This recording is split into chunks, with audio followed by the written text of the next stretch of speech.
This is Gestoras.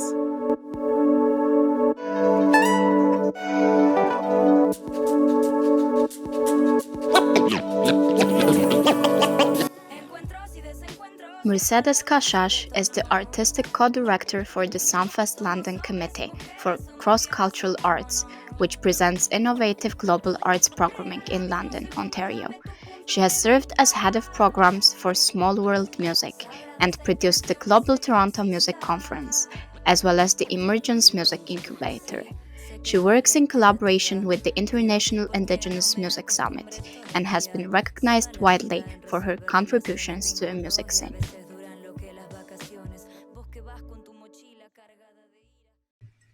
Hi, Mercedes. It's great to have you here. Thank you, Jimena. It's great to be here. It's very, very exciting, and I know you've been traveling and working a lot, so I'm grateful that you were able to make this time to meet with me today. Absolutely. Great. It's a pleasure. So I guess let's just dive right in. Sure.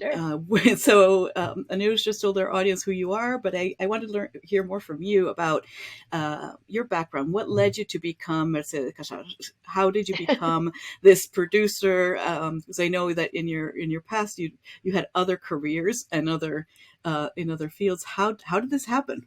How did you end up being the co-artistic director of Sunfest? Yeah, well, I think it all just came down to my parents and their story of coming to Canada as refugees from Guatemala. So listeners may or may not know about the history that happened in Guatemala. There was a coup d'etat, there was a dictatorship that was happening, and the government was backed by the U.S. government as well. And what they were doing was that they were taking away indigenous land, completely committing genocide against the people in Guatemala. Over 200,000 people were killed and disappeared. Many people still haven't been found yet, including members of my family. And so my parents came to Canada as refugees because their lives were in danger, just because they were part of that movement and part of that resistance. And so they came to Canada, to a city called London, Ontario, Canada. So instead of going to Toronto, Montreal, Vancouver, which would have been, bigger cities that you would think that you would go to just because they're more cosmopolitan, they came to probably the whitest city in Canada, masquerading. Why was that? How did they end up in London? The Canadian government was looking to populate this area, but also too, my mom just said, I just want to go somewhere calm. I just want to go somewhere chill. Right. And then while they were not facing any type of violence or life danger right away, it was definitely another form of violence that they ended up experiencing here, which was a lot of racism and discrimination. And so with that, my parents are educated people. They're university educated people. They were professors back in their home before they came to Canada. My dad was also a professional musician. And so they came to Canada just like any other immigrant, working odd jobs here and there, but trying to improve themselves. My mom has endless degrees, my father as well, endless professional development.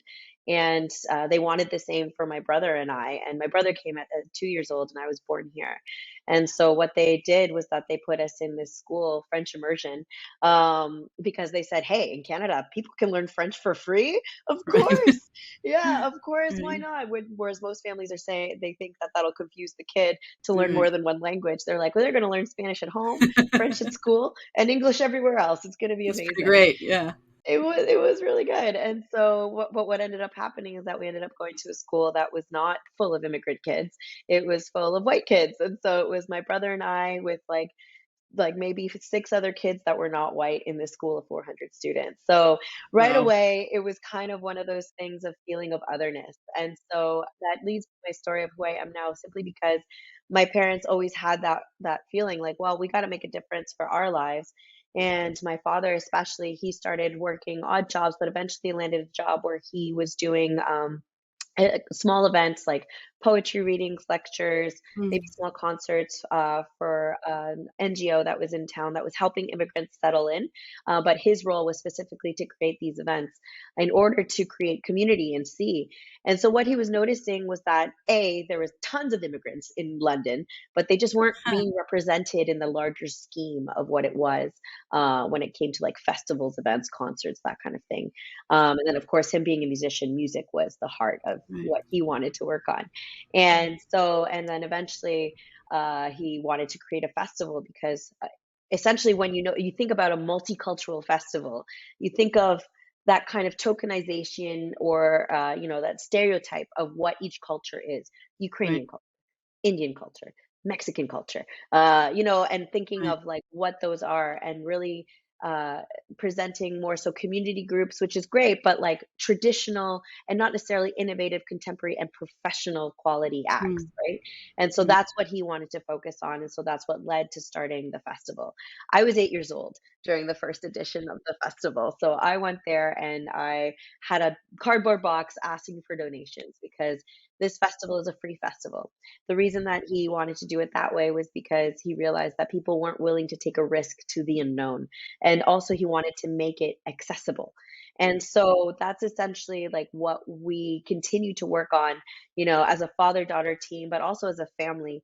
My mom helped out by working hard, those long hours, those two jobs in order to put food on the table while my dad did his dream and like did started out this festival. And then my brother helped like setting up and all these things. And eventually, like I kept helping, but I continued this route of following university. I was doing physics and math. I was doing engineering. Eventually, that led me to my love for math, and I ended up studying French as well. And so I ended up going down more like, okay, maybe I'll be a teacher. Thinking to myself, I'm helping my dad with his dream, but that's not necessarily my dream, or I didn't want to feel forced or as if that was handed to me, right?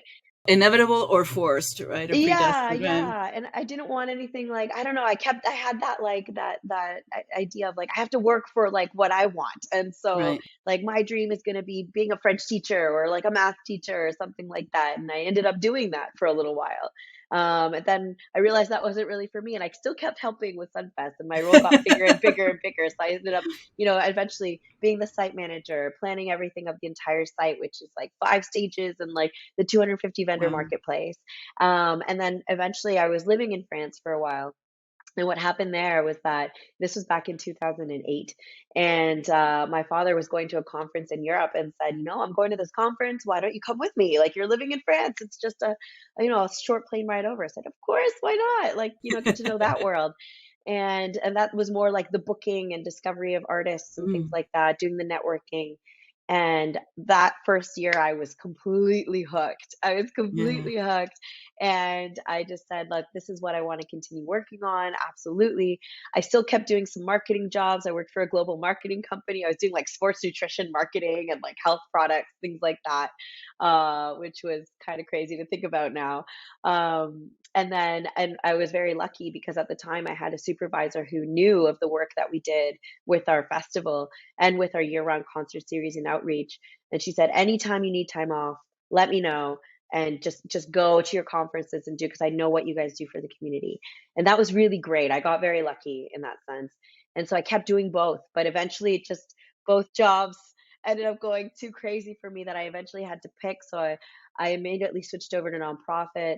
I was starting to work with some theater companies in Kitchener. I was working with another music and multicultural organization in Kitchener as well. And I was also doing my Sunfest work, and then that was the most fulfilling work that I could have had and could have done. And so that's kind of what led me to eventually taking on a larger role with Sunfest and eventually co-artistic director. So I've been doing that now for about 10 years.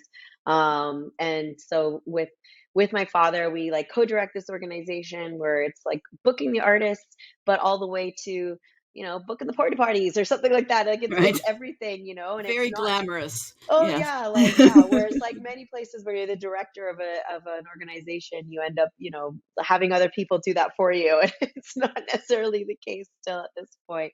But we're 29 years strong for the festival itself, over 30 years for the organization. And we do year-round concerts as well where we present acts that are coming from across Canada and around the world in different venues across London. We Mm, do a lot of international outreach work with when it comes to like creating delegations, taking them to other countries so they can discover new music. And then I continue my work as well with other projects as well and booking too to make right. sure that underrepresented voices are presented on stage. So that's my main mandate. That's my objective in life at this point. So Yes, yeah. you got ahead of me because I was going to ask, what is your objective now, right? That it's not engineering or teaching French. You're very clear about that.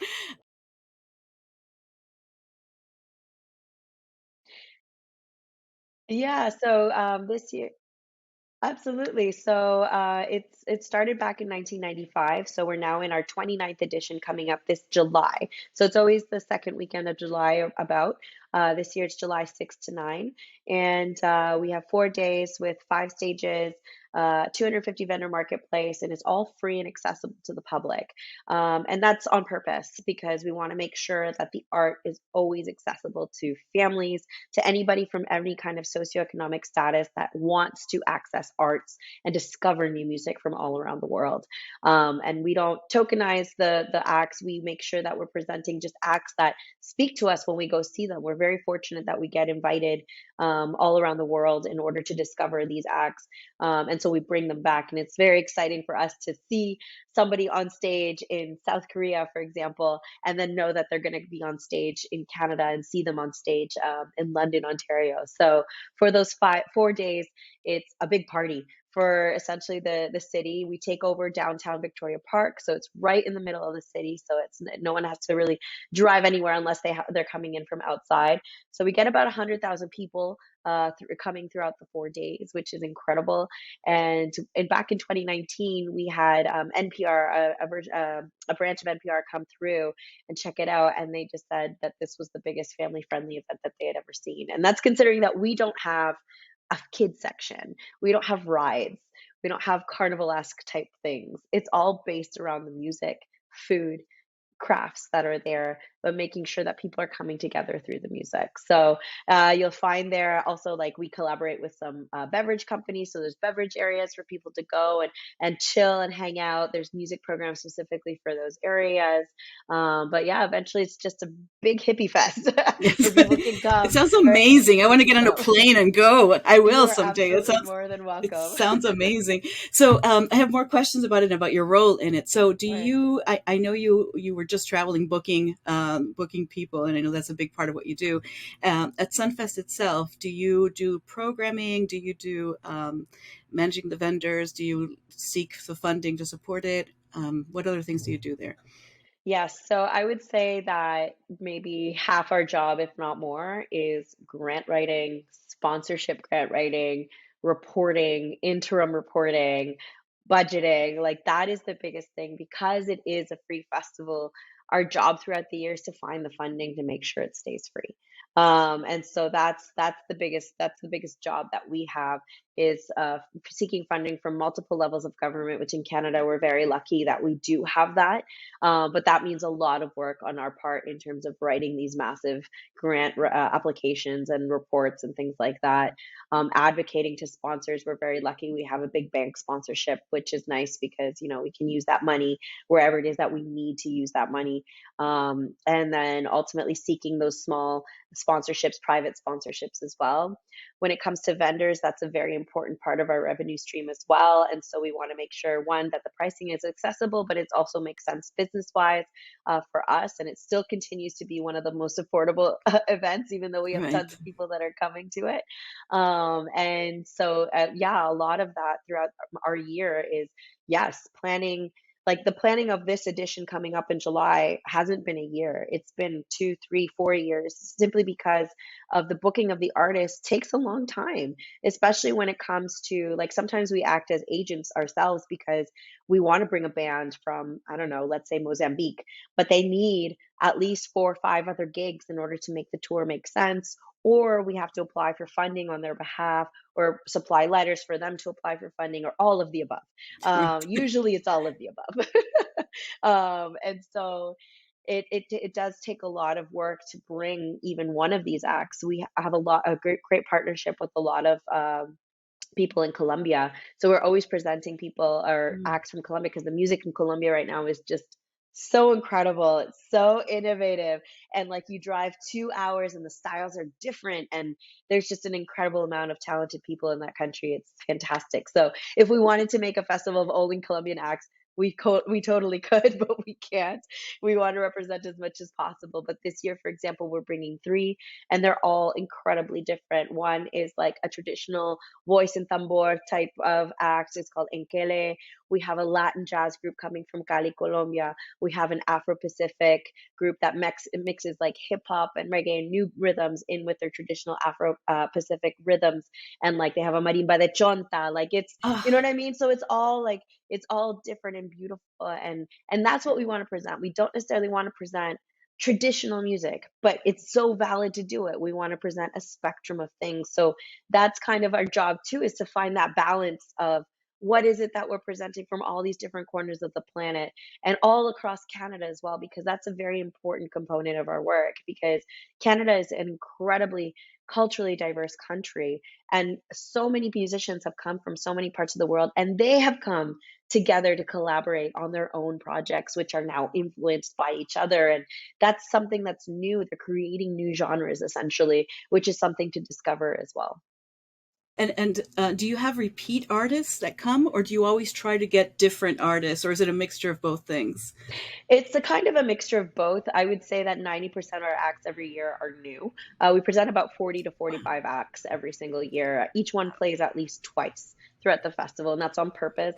We want to make sure, because we're bringing them from so far, that we want to make sure that they're not just on stage for 45 minutes to an hour, that people get as much as an opportunity to enjoy them as we would want them to. And because we have so many stages going on at the same time, like sometimes you'll miss an act, so at least it gives you an opportunity to go see it again another time. But yeah, so we do have some London favorites, we like to call them, and so we bring them from BC and from Toronto, that are like our resident acts. Those are called like Five Alarm Funk, Lazo, and Samba Squad. People just love them and enjoy them, so they're kind of our resident acts. But then everything else is brand new. And if we bring a repeat act, it's because they've gone in a completely different direction, had a new project come out, are doing this new sound, and that's something that we're really excited for them to discover. This is an incredibly complicated process, right? To set up against 90% of acts new every year is just absolutely incredible. And just and what you're saying is, I mean, you're thinking really carefully, and you're very intentionally about how you're curating the mix, right? And how you're curating Absolutely. from one year to the next. And I know that even though this is incredibly complex and must keep you really busy, you're still working on other projects. So, so you're working on the Indigenous Music Summit. Can you tell me a little bit Yes. about that? Yes, so I'm working with an incredible team. Their name are Shoshana Kish, Amanda Rayom, and Nicole Auger, these wonderful women, Indigenous women in Canada, that are doing something for the first time ever, which is to unite people in person from across North, Central, and South America, Indigenous descent people that are going to be together in Toronto, Ontario this week, actually. And so this is incredible. This is the first time it's ever really been done, and they've been doing their Indigenous Summit in pieces kind of throughout different conferences, as components to conferences, I guess you can say, or splitting them up, going across Canada in order to be as representative, as inclusive as possible. And this is the first time they're bringing kind of everybody together to do over 30 showcases, to present, dozens and dozens of speakers on different topics, from climate activism to an anti-circle rematriating spaces, to talking about how art itself is an act of survival. There's just so many incredible ways in which that this project is so unifying, and it's trailblazing in its own right. So I'm just very lucky and fortunate to be part of it. They brought me on in order to help coordinate some of the programming, the speakers, the artists, and things like that, which I do a lot for other organizations. I do a lot of artistic programming as well for other festivals. For example, I'm doing for Taste of Danforth in Toronto this year, which is the biggest festival, outdoor food festival in Toronto. Over 1 million people go, and they've never focused on the music before. So it was a lot of cover bands that would be like kind of complementing the music and the experience. So in this point, they brought me on in order to have a different perspective on the artistic quality, and just go with like creative supporting especially Toronto musicians, because they're so incredibly diverse and incredible, really incredibly talented. Some of the best in Canada live in Toronto. And so just making sure that those are represented and that we're reflecting the neighborhood, which is the Danforth in Toronto, which is an incredibly diverse area. It was typically known as the Greek area, and it still is. But like it's been just taken over by everybody essentially. So that's the really nice thing, is that we get to present as many diverse cultures as we'd like. So yeah, I continue to do that. I was working as well with Small World Music for a very long time in Toronto, That's where I right. was head of programs. There, what I did was that I was programming their festival, the Small World Music Festival.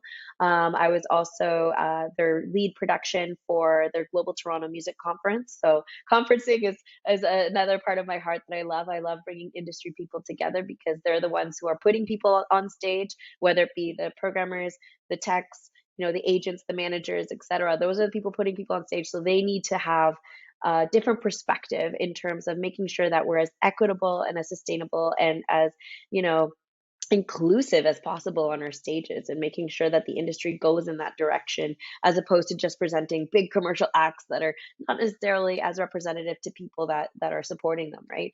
And they're not accessible at all as well either.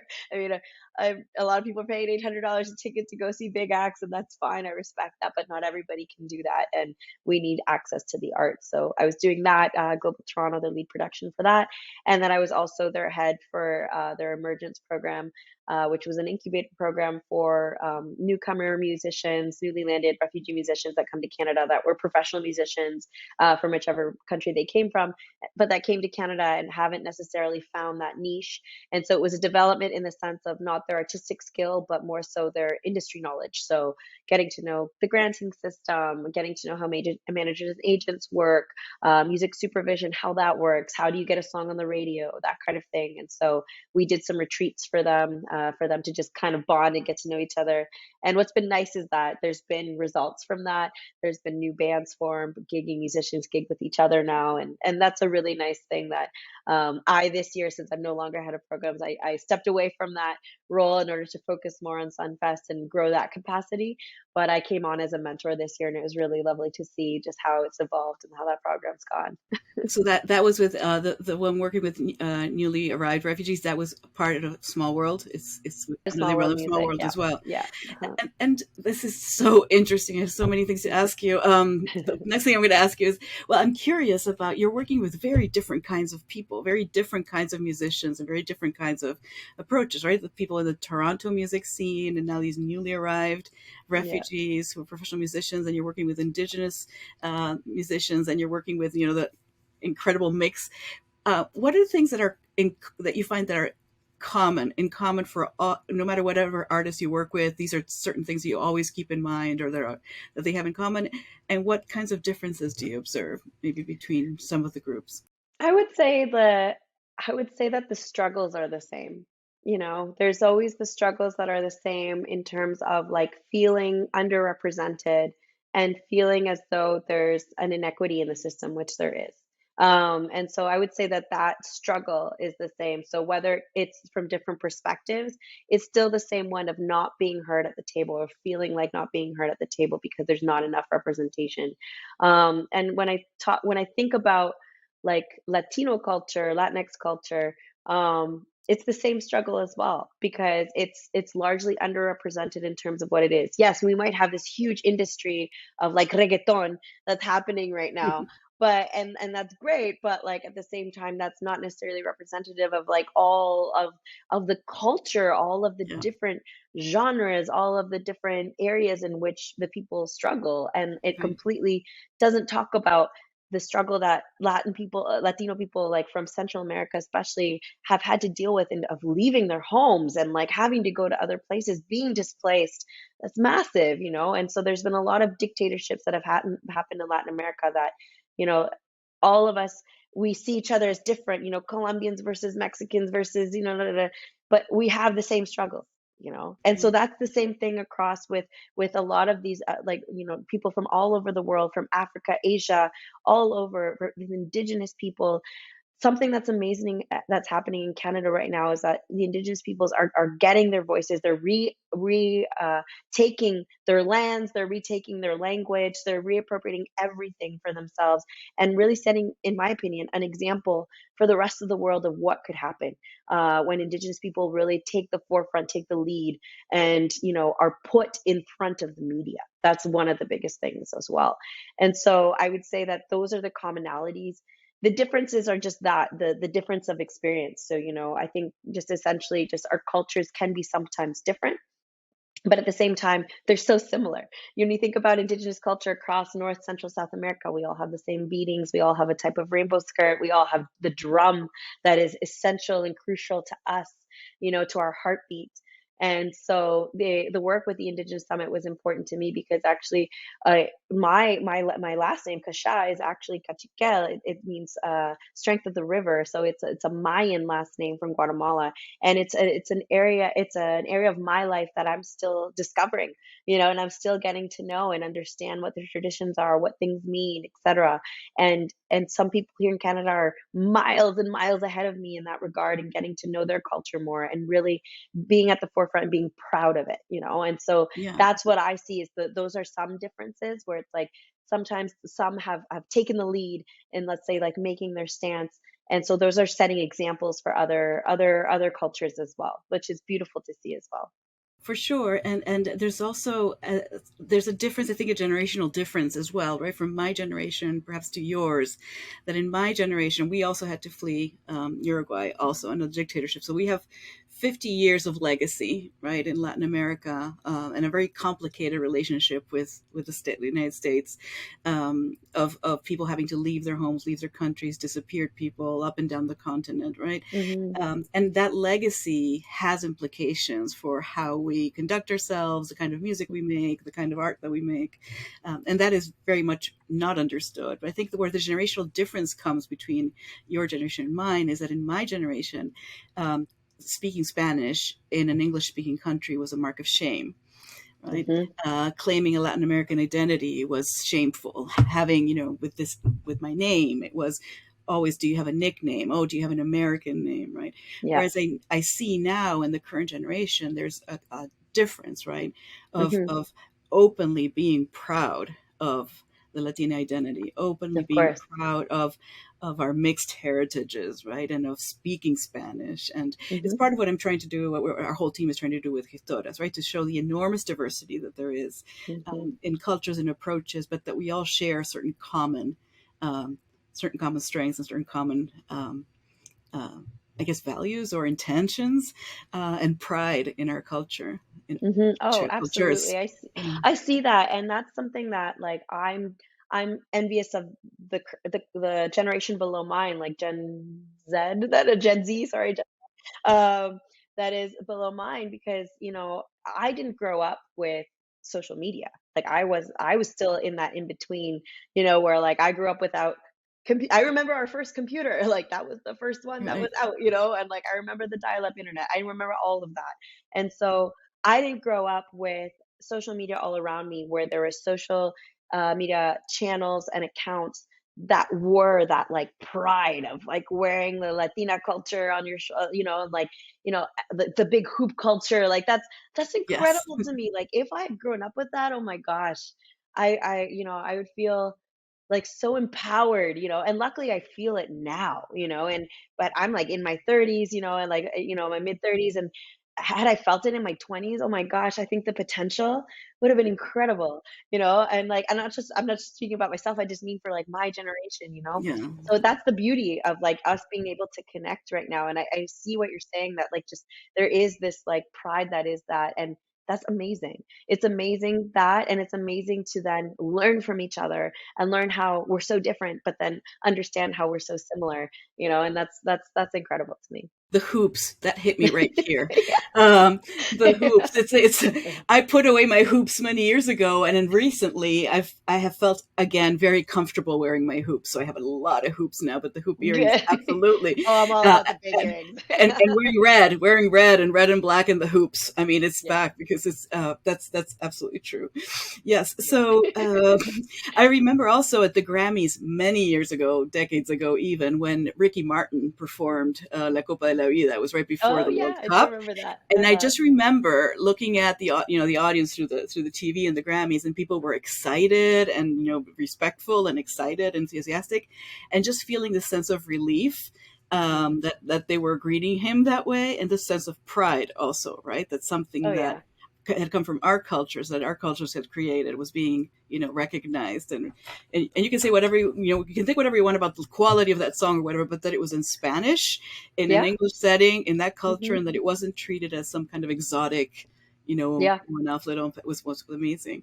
Yeah. Oh no, it's incredible to see it on stage. I remember too when Jorge Drexler won the Oscar for Al Otro Lado del Rio. Yeah, I know. Total.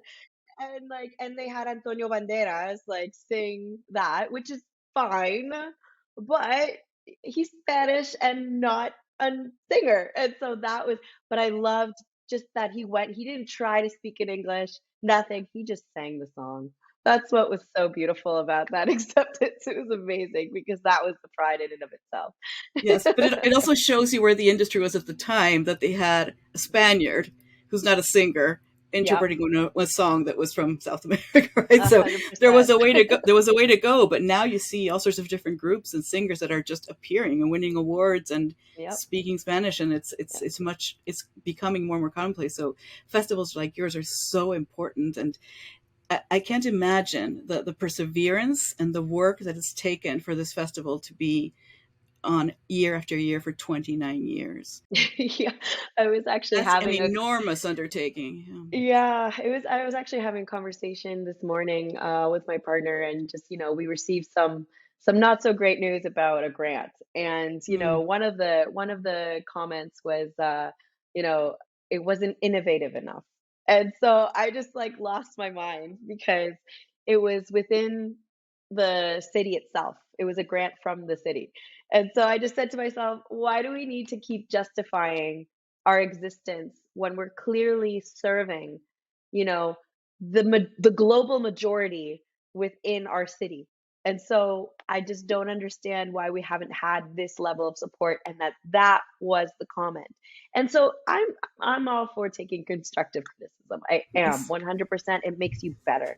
And I do believe that this comment will make me better, just regardless. But I'm still processing It's it so on camera right salty now with you. about it. But it's one of those things of saying like, well, what do you think it is?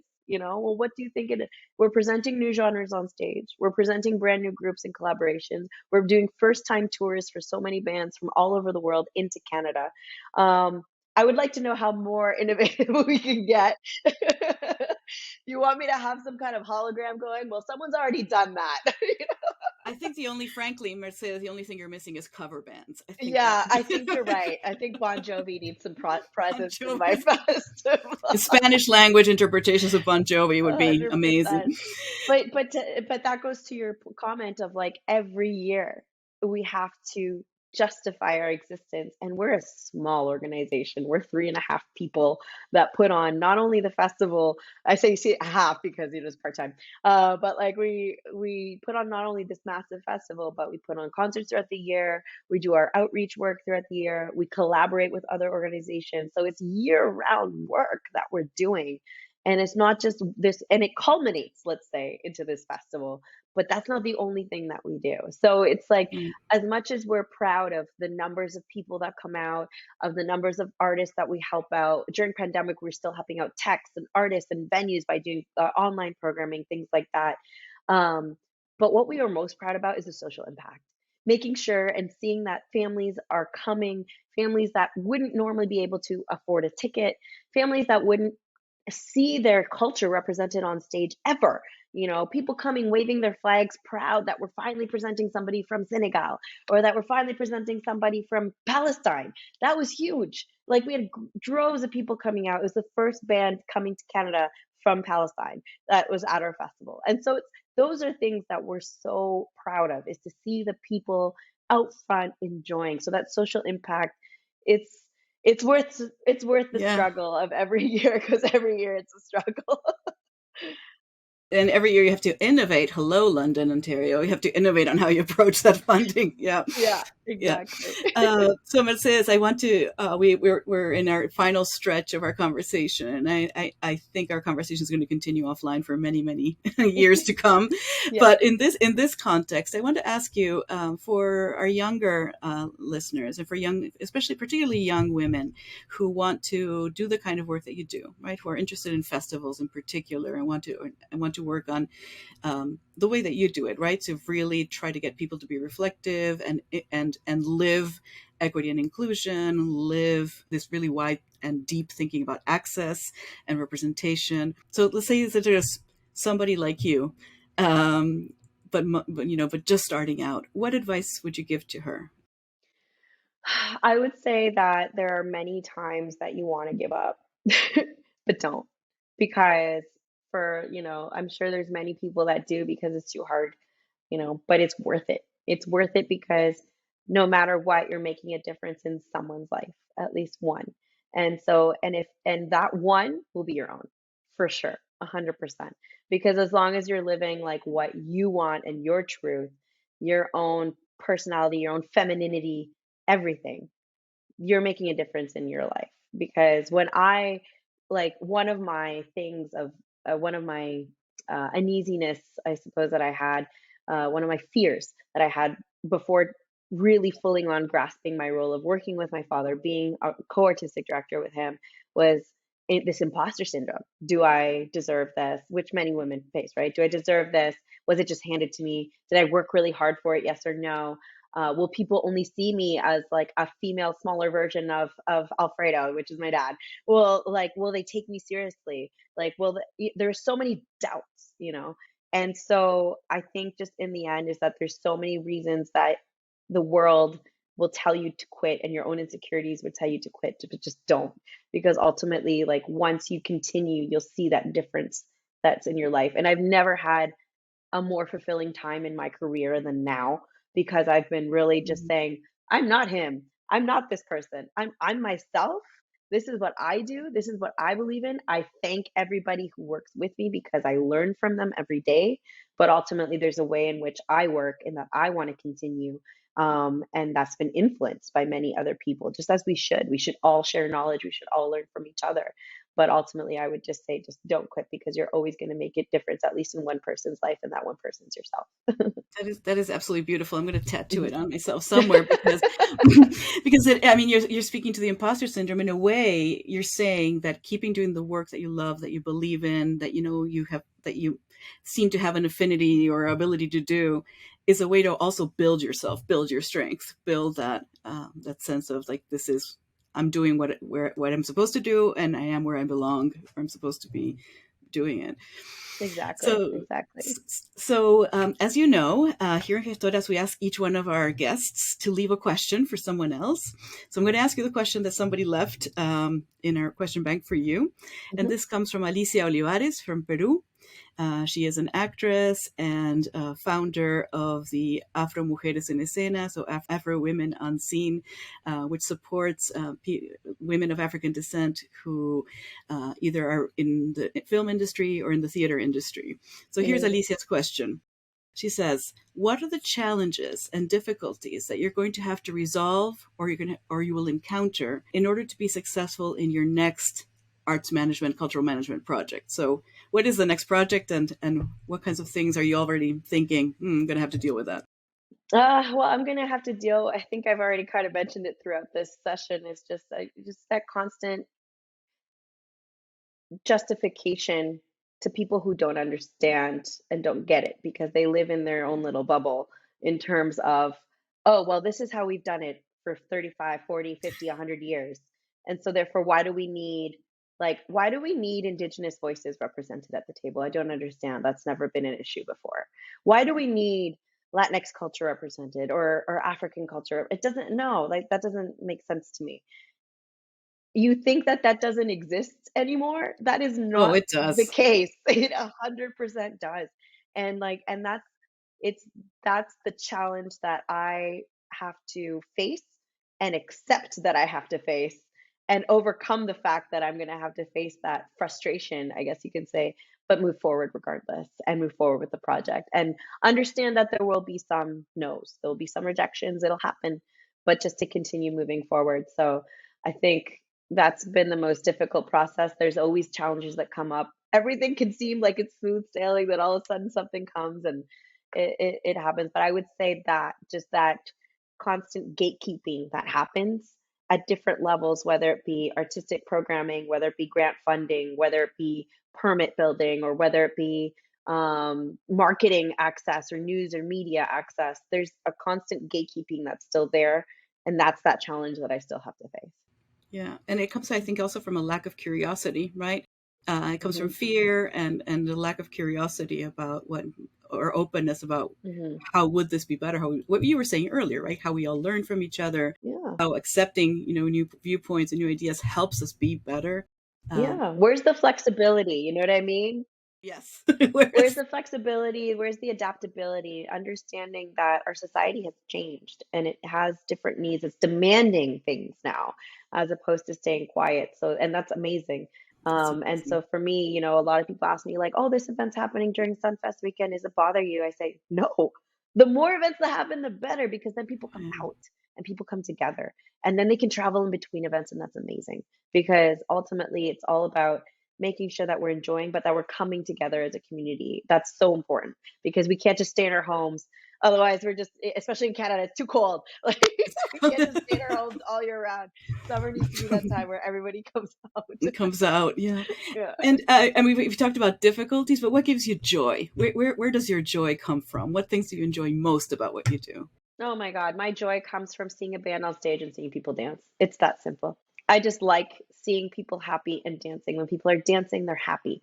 That's all I know. And I love like it's that simple. I know it like there should be some elaborate whatever. I'm like I just love seeing people dance in front of a live band that like is really they're artists on stage, Yeah. that's what I love the most. And like that'll continue to bring me joy. I sometimes get worried because London is very like I had a DJ come in from Chicago actually. He's a global DJ and he came in, he's like, I think London's the lawn chair capital of the world. Because there's so many people just kind of like in their lawn chairs dancing, and he's like, they don't get up to dance. And I was like, I know, I know. So sometimes like it just happens, but we got a lot of lawn chairs. People in their lawn chairs, but as long as they're kind of moving and shaking, that's cool. That is hilarious. You have a major branding opportunity there. The Sunfest lawn chair, major, Whoa. major. Thank you. That's a good thing. Right? Lawn chairs 100%. and like the smaller folding chairs or the Yeah. stools branded with Sunfest. You're welcome. Thank you. Thank you. I'll come visit you on the proceeds. Yeah. So, Mercedes, to finish up, this has been just an absolutely delightful conversation. I've enjoyed this so much. I've learned so much from you and gotten so much energy from your enthusiasm and your can Thanks. do. I want to ask you, do you have a question that you want to leave for someone else? Yes. I would like to know, um, how are you embracing and presenting your femininity as you're moving forward? I got that question to me a while back ago on a panel, and I kept thinking about it. And what does femininity mean to you? And like, so how are you embracing and presenting your femininity within your work? All right, I Mhm. will ask that question then. Mercedes, thank you very, very much for everything. You've been Well, so thank you, generous with Jimena. your time and your knowledge and your candor, and that is very much appreciated. Thank you. I try my best. Thank you, Thank you. Jimena. Thanks for having me. It was a pleasure. This episode of Gestoras was hosted by Jimena Varela and produced by Anush Titanian. It was recorded in Washington, D.C. and London, Ontario, Canada. It was mixed at the Arts Management Program at American University, Washington, D.C. The music was Hace que exista, Make It Exist by Eli Elmik. and the graphic design was by Bia Silva. Find us on YouTube at Gestoras and on Instagram and Facebook at Gestoras Podcast. Thank you for listening.